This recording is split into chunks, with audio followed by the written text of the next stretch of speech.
Hello and welcome to Rupal's Chatty Women. I'm Rupal Rajani. This is Farhnaz, Abubaker, Sandra, Pollock. And we've got three topics for you. The first one we're going to kick off with is something that has been in the news all week, or certainly over the last few weeks, and something, Sandra, that you're quite keen on. Yeah. Just move your chair Shall a little bit forward if you can, and hopefully you can hear us clearly.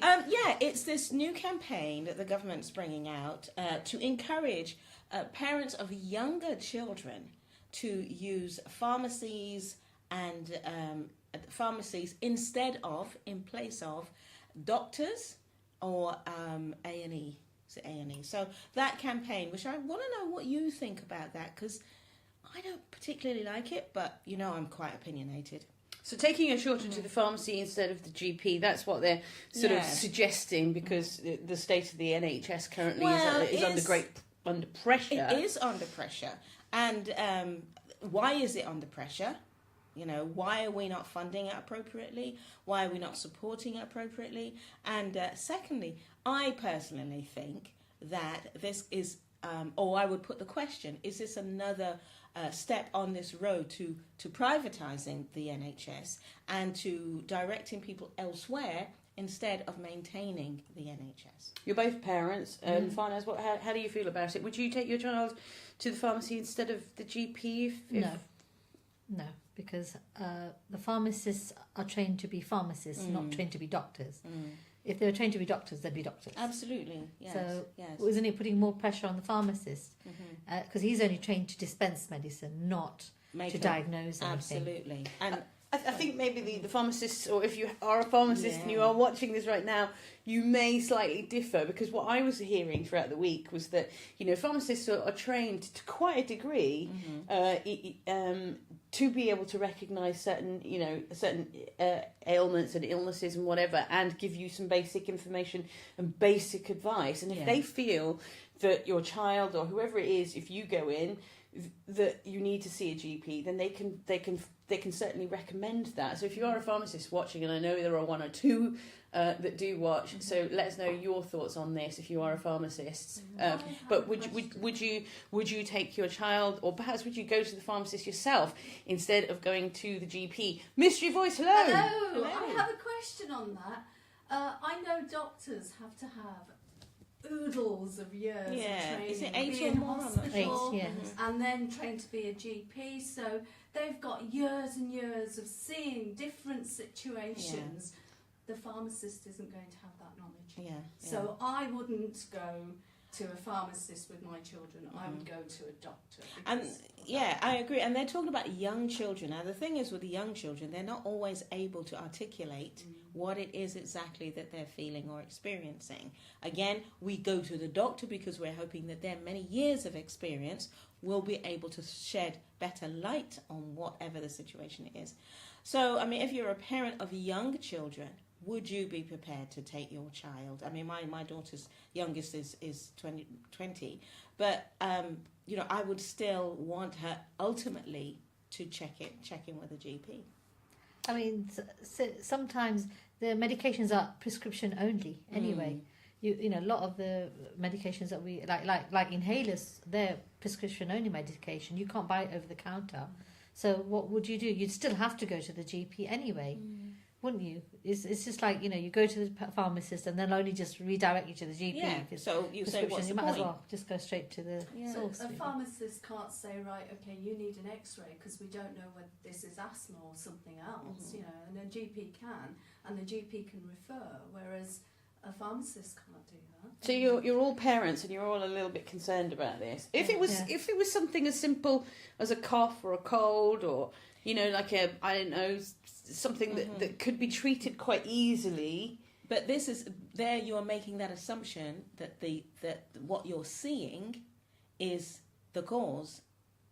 Coughs, colds, runny noses, and all those sorts of things can have other roots to them.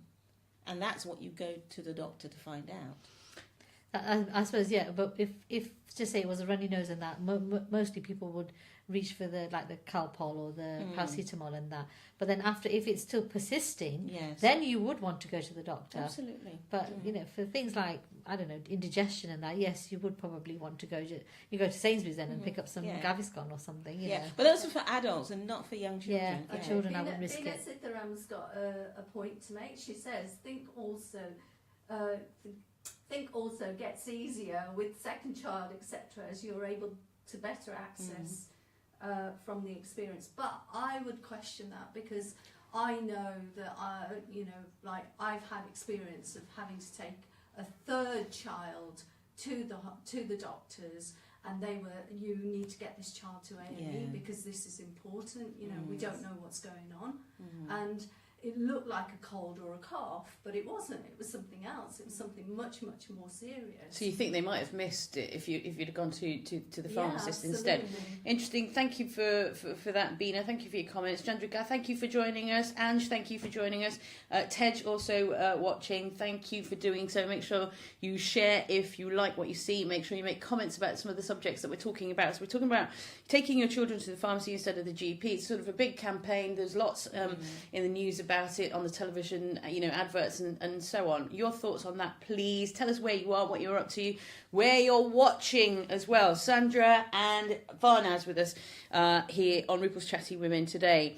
We're going to continue talking about children, but this is something that I saw in loads of tweets from Sally Fields, who's the actress, the American actress, tweeting about her son who fancies somebody who's an Olympian, and she's trying to basically set them up a little bit. So it got me thinking about whether you as parents would play matchmaker to your kids.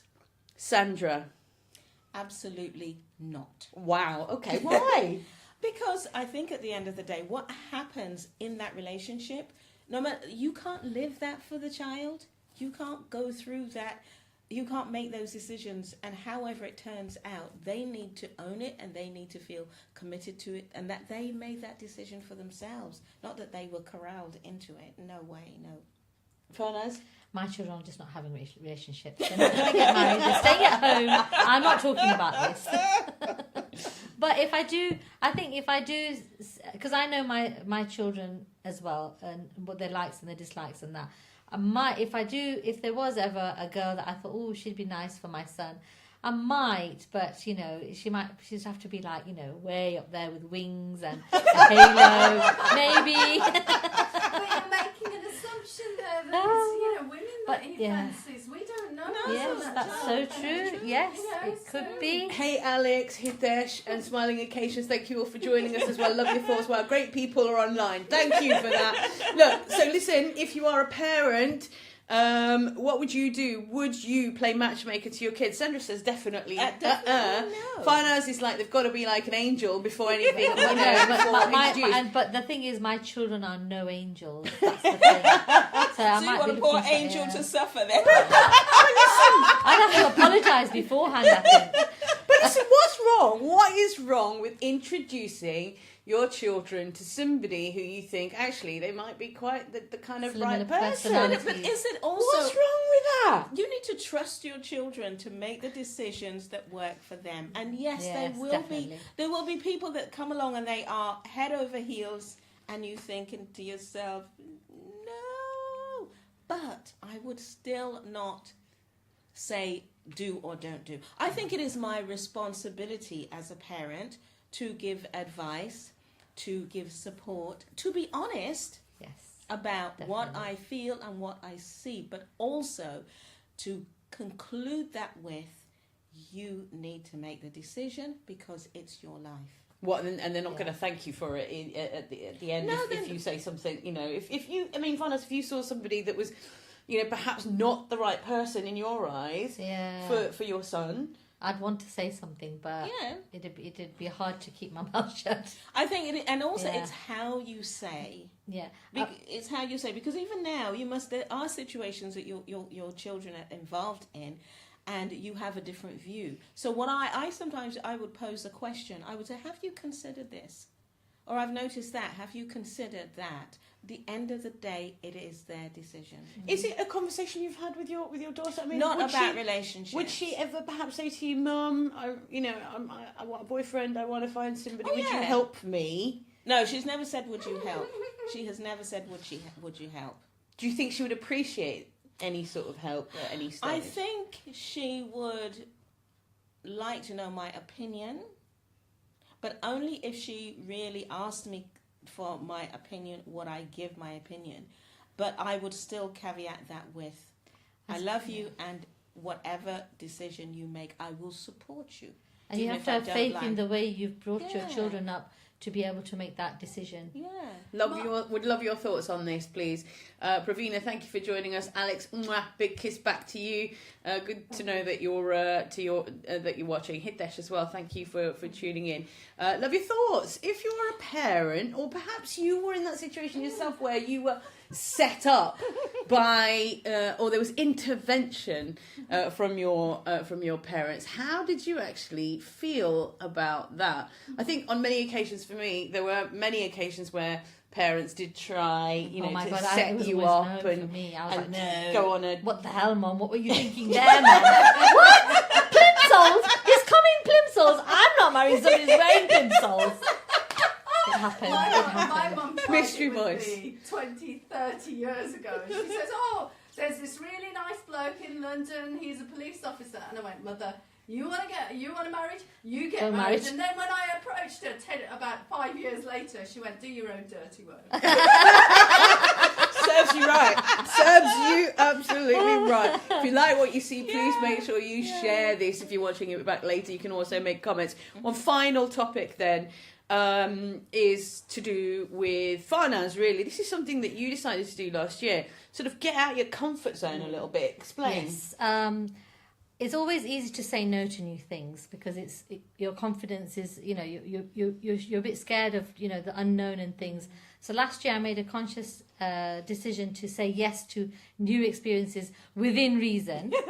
I must say, ladies, get some calls within reason. Yeah. And I realised that because I was saying yes to new things, more opportunities were presenting themselves. Mm-hmm. Mm-hmm. And it's just, and now I'm not so scared now to say yes. And it was it's just easier to say no because you've got 10 other things going on, or, kids, this, that, and the other, work, whatever. And now I'm saying yes to things. I'm thinking, I'm waiting for them, quite excited when people come to me and say, oh, shall we do this? And I'm thinking, and it's not going to be no. It's going to be like, yeah, let's try it. Let's do something out of, So what sort of things have you managed to do during this year that you decided to kind of, help build your confidence? What sort of things did you end up doing? I've always been interested in sign language. I've done my level 2, and the opportunity presented itself for me to do level 3. And I was all, oh no, this, I won't have time with that. And then I thought, man, I'm not going to say no. And my brother sort of egged me on saying, you said you're not going to say no to anything. Say yes. And I did. And I'm doing it now, and I'm already halfway through. And, wonderful. Things like that. Even with my sign language class, I was asked to do some interpreting, which, I'm only level 3. I don't really know. And I thought, oh no, I'll do it. And through that, I met some really amazing people. And then I made a new friend who was on level 6 who says, oh, we'll... and it's just learning, meeting new people, and it's getting me out there. I've been to see a controversial play. I've been to see 2 plays, and the last time I saw a play was when Rupal was in it. And that was back at school. In the 80s. Yeah, a long time ago. So that was the last time I went to see a play. That's quite scary. So I went to see a play that was the Pink Sari Revolution. I went to see I went to see another controversial movie, and it's getting to do new things. I've also what else did I do? I also went on a speed dating event. Brave. Fantastic. That was an experience. So what have you done that has been out of your comfort zone? I would love your thoughts. We've got some comments as well. Manoj says, Mum knows best. And this is regarding the other topic that we were talking about a few minutes ago. Manoj, thank you for watching. And Alex says, Love the guests. I'll see them for a gossip in the pub. Oh, you're welcome. Anytime. You will love Alex. Anytime. You will Anytime. absolutely love Alex. Surin, thank you for tuning in as well, and Boresh, thank you for tuning in. We've known each other for a while now. Perhaps not as long as the two of us have, but Sandra, I know you're not one for saying no to new challenges, are you? No, not at all. I mean, I would say that my life is built on taking on new challenges. I mean, last year, what did I do? Started an MA that I've always wanted to do, but started it. So halfway through that, I decided to do it in a year and not 2 years part-time. So halfway through that, we were talking about some of the results of that. That's another chat. Last year, I published a book of poems, a book of poetry, launched that. Also last year, I launched again the East Midlands Women's Awards. So saying no, I can say no. I'm really good at that. Really, really good at it. But I agree with you. Saying yes opens you up from the inside out. Opens your eyes to loads more opportunities. You meet great new people. But more importantly, you find out how flipping awesome you are. There's so much within us. But saying no closes up. Saying yes opens. Isn't it easier though? I know we're going on about this a little bit longer, but isn't it easier just to say no because you are, you're safe, you're in your little comfort zone, and nothing can get to you. Yeah, very easy, and nothing can get to you. But go on. I was just going to say, but for some people, they've only ever said yes, and they don't know how to say no, and that's when they become a doormat. Yes, and you're very strong women who can actually say yes because you know how to say no. But do you know what? Saying no, if you're a yes person, is just as powerful as saying no if you're a yes person, and saying yes if you're a no person is just as powerful, because they're all something. Each of those something that's going to grow you and change you, and both are scary. Both are scary. Definitely. What's the most scariest thing then? If somebody said to you, Farhnaz, would you do this? That would make you think perhaps twice, just off the top of your head. Okay, jumping out of an aeroplane. I need to feel the ground under my feet. I don't care where I'm. Even if it's in water, I need to feel the ground under my feet. That's it. No aeroplane jumps and no deep sea diving. But other than that, bungee jumping. I'd be terrified. Yeah, I'd be terrified. I think that would be one of mine, jumping out of an airplane or being on camera naked and nobody else.